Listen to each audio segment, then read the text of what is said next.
So when interpreting an ECG, the first thing to do is acknowledge that you actually have to have a system when you interpret these tracings. The worst thing you can do is simply pick up the ECG, glance at various parts, whether it be the chest leads or worse still, the automated report at the top of the ECG, and come to a conclusion.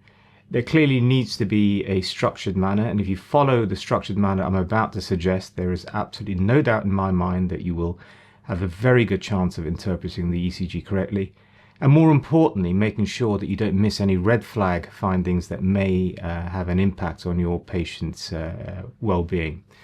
So the first rule of interpreting an ECG is don't look at the ECG until you know two absolutely critical things. One is, what are the indications for the ECG? And by that I mean, why was the ECG done? Was the patient symptomatic? Were they asymptomatic? Have they got a history of hypertension? Was it for chest pain? Was it for breathlessness? Because that will really influence how you interpret the findings on the ECG. The second thing you should think about when you interpret an ECG is who you're doing on. What are the demographics of the patient? Are they male? Are they female? Are they elderly? Are they young?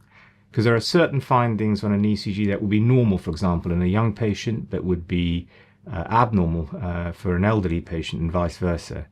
Equally, male and female patients have different QT intervals on an ECG, so it's important to know whether your patient who's had the ECG is male or female, simply because how you interpret whether QT is prolonged or not will be dependent on their gender. So important to know why you're doing the ECG, who you're doing on, before you even look at the ECG.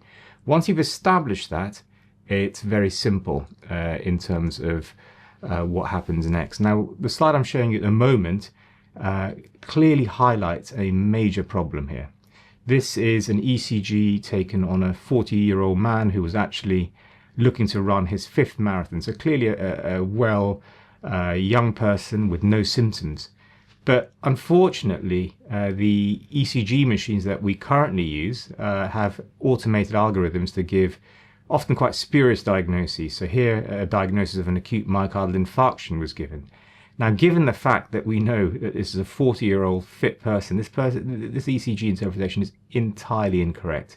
And what the machine has picked up is the fact that there are ST segment changes, which may represent an acute myocardial infarction in someone who's had chest pain.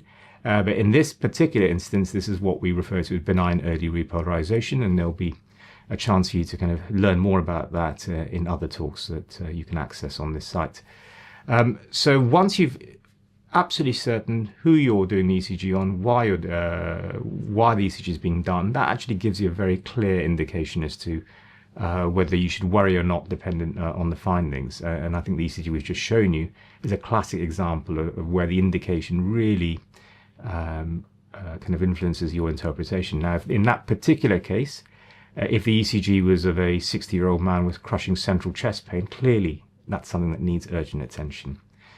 Now, once you've done that, it's actually very easy. You look at the rate, how fast the heart's going, the rhythm, whether it's regular or not, the axis, and I'll tell you more about that. And then it's a stepwise analysis of the ECG complex. The P waves, are there P waves present? What do they look like? Is there a prolonged PR interval, a short PR interval? The QRS complex, is it narrow? Is it broad? Is it tall? Is it short? The ST segments, now my previous role as an interventional cardiologist, despite saying what I've said to you, my eyes were immediately drawn to the ST segments, especially at 3 o'clock in the morning when you were called out with someone with chest pain and you had to figure out whether to do a primary angioplasty. But actually, even then, I would have asked myself who's having the ECG, why are they having the ECG?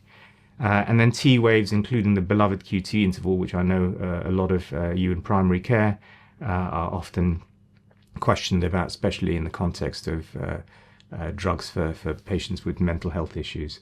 And finally, and this is actually very critical, you've got to review the rhythm strip, which is a strip at the bottom of the ECG, and ask yourself 2 questions. Can you see P waves?